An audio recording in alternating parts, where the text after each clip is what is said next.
Hello and welcome to the Watering Hole. Thanks for checking out this clip. Don't forget to like and subscribe because that'll make the baby Jesus cry, and I know how much you guys love making the baby Jesus cry. Alright, so transitioning from sex bots, we now have... Maybe I should have rethought the order we were doing this in. No, this is fine. Okay. Hopping straight over to, so you guys know what the SBC is, right? The Southern Baptist Convention.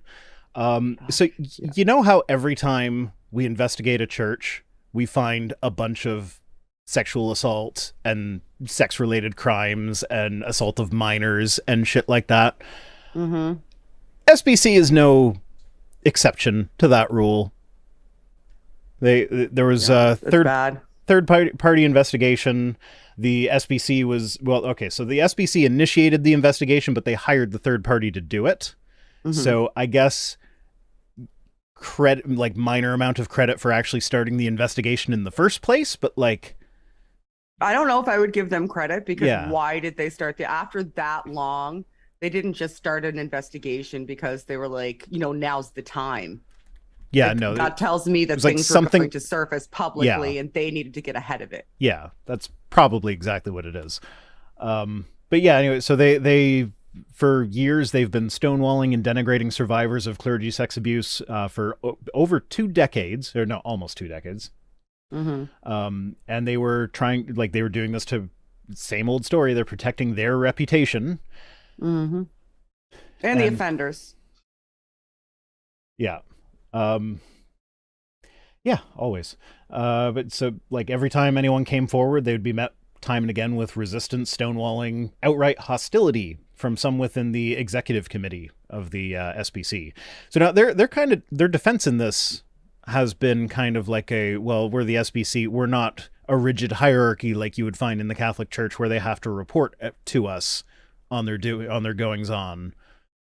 But at the same time, it's they might not officially be set up that way, but you still had a bunch of records of sex abuse that you didn't go to the authorities with. Yeah, because if they didn't have records, what were they how did they go about investigating? How did we find all this stuff out if you didn't have all this stuff? Yeah. It's crazy to me. Did you see the video of one of the priests? It was on YouTube and it was on TikTok. I think so. I think I know what you're talking about. And the woman that he raped when she was 15 or 16 came up and was like, you know what you did, and her husband came up with her, and because he just said that he'd had an affair and didn't cop up to what he had done. And then at the end of the service, everybody came and laid hands on him and prayed for him and told him in front of her that they forgive him. Yep. Big old group hug for the perpetrator. I was floored. I was floored. But Shannon, 2 people gave her a hug as she walked out though, so that's okay.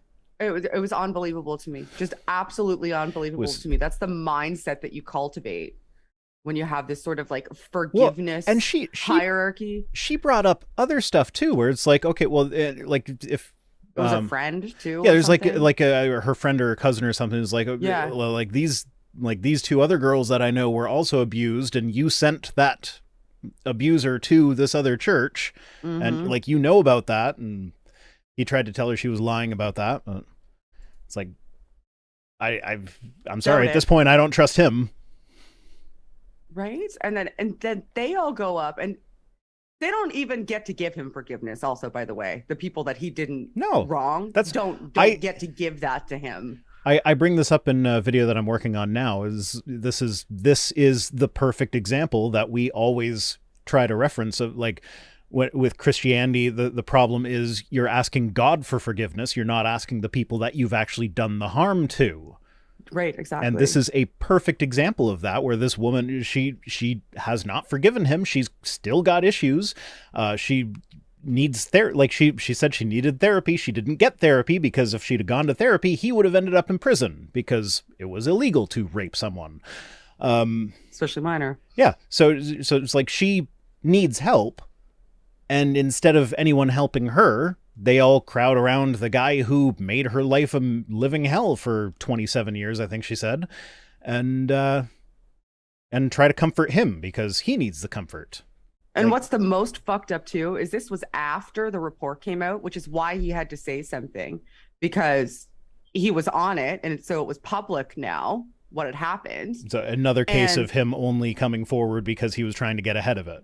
Right. And then the structure that's built is still doing the same thing. Just because people are aware of it, that doesn't mean that structurally anything has changed, because he's still preaching. He's still running that church, and people are still coming up and laying hands on him and praying and supporting him. Like that's the way that you build that culture. Yeah. It's no wonder it's so like toxic and dangerous. You build a culture where perpetrators you're immediately told that you need to forgive that person and you need to love them, and that's what we do here. Yeah. It's like baked into the one moment cake. I have my sick kid just pop it at me. That's okay. Oh, poor sick kiddo.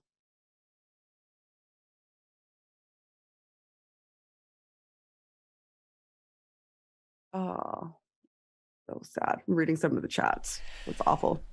Yeah, so if you could carry the show for a moment, I have apparently my one son is meowing at the other one. Oh, well, that happens sometimes. I got another Switch pin notification while we were live, so I'll be right back. I have some parenting to go do. You go do some parenting. Entertain my guests. I will. I am the guest. I'll entertain the audience.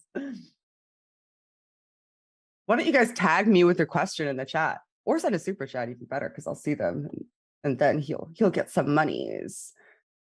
So I see Apologia. Stream canceled, handed up. Yeah, that's right. I'm in charge now. Today maybe is the day that I actually get to ruin this channel. I've been trying so hard. The kids are on my team, I guess. Yeah, sex abuse and sex robots. That's exactly right.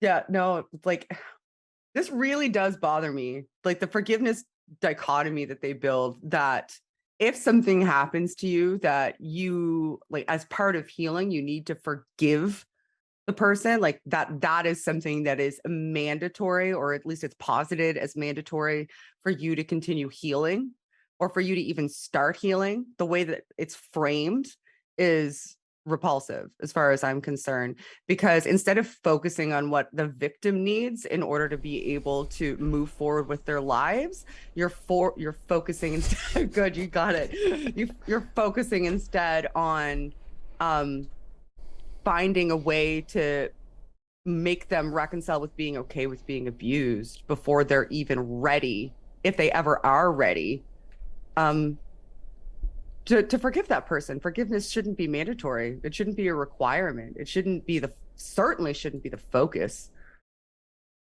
So I despise that. I did a whole video about forgiveness because I think it's just such a toxic culture that just facilitates abuse. Have you ever seen the movie Loving the Bad Man?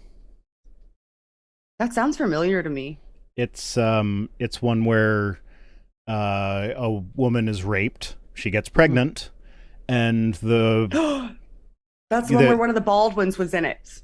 Oh, was it? I don't. He was in the prison. Yeah, he had all the Nazi tattoos. Yeah, that's right. Yes. And she keeps the baby. It's she keeps the baby. It's anti-abortion, and it's pro forgive your rapist for raping you. So yeah, that's a gross movie. Yeah, it's so disgusting. Yeah, so it says the investigation revealed that for many years, a few senior EC, that's executive committee leaders, along with outside counsel, largely controlled the EC's response to these reports of abuse and were singularly focused on avoiding liability for the SBC. It's like, tracks. If you are concerned about limiting liability, then at best you have a staffing issue that needs to be dealt with immediately. It also tells you a thing or two about the fact that the church isn't what it like positions itself to the public to be, because it positions itself as a place of community and safety, but ultimately it's a business, it's an institution, and you're a customer of that institution, and they see you as somebody who is going to continue to contribute to and invest money in that institution. And the liability would be like a hit to the bottom line. So they need to do everything that they can to control and spin that in the public or suppress it from being brought forth, because otherwise they lose customers essentially. So, I have a proposal. Mm-hmm. I suggest that any church, like we can start from now, any church from now on that is caught having hidden sexual abuse at any time, okay, loses their tax exempt status immediately. Fucking No A. questions asked. Yeah, I think that's great. And it's like, not just like if you have a sexual predator in your church and you report it and you deal with it properly, that's fine. You can keep your tax exempt status. That's what you're supposed to do. But if you hide them, if you do, like, here's survivors and others who reported abuse were ignored, disbelieved, or met with constant refrain that the SBC could take no action due to its polity. I think that's supposed to be policy. Is polity a word? Maybe. I think. Sure. Regarding church autonomy. So this is their whole, like, the churches are by themselves. So we can't tell them to not sexually abuse you because that would be overstepping our bounds, essentially. That's between you and the church, where the leader of that church is so, the like, one starting today, abusing you. Starting today, if your church comes forward and says, yeah, actually we were hiding some sexual predators, it's like, okay, you turn them in now and you can keep your tax exempt status. If you don't turn them in, you lose it. I think the churches should lose their tax exempt status anyway, to be fair, because there's so many loopholes that they use to do horrible, horrendous things. And their books should be open and available for public record, just like any other 501c3. Yes, absolutely. I got a couple super chats I need to read. Cool, Adam Broughton said, that's all right. I've got some 40 Creek and I'll drink some in your place. That was, I guess, when we were talking about drinking water. I'll have some water in your honor. Oh, and they're from Northern Ontario. How far north is Northern Ontario? Because I actually, it always kind of boggles my mind with where I'm located that I'm actually considered southwestern Ontario. You're pretty far south, like Southern Ontario. Southern Ontario, definitely, absolutely. But for me, the western part is weird because east of me is the United States.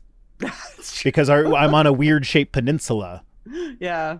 So like I'm as far east as you can go. How can I be western? But it's like no. If you actually look at Ontario, most of it is the big empty spot on the west. Yeah. But and Jason Davis says VR tried Metroid Dread similar to Hollow Knight. No, I have not tried Metroid Dread.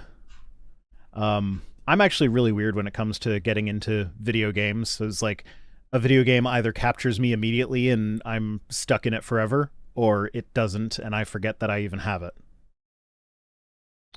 And there's no rhyme. Like, there's so many games that people will say is similar to Hollow Knight. If you love Hollow Knight, you'll love this game. And I start playing it and it's like, I don't love this game. I'm the same way with television shows. I either like it and I binge watch it and I don't stop watching it and I don't sleep, or I'm like, I don't want to ever see this again.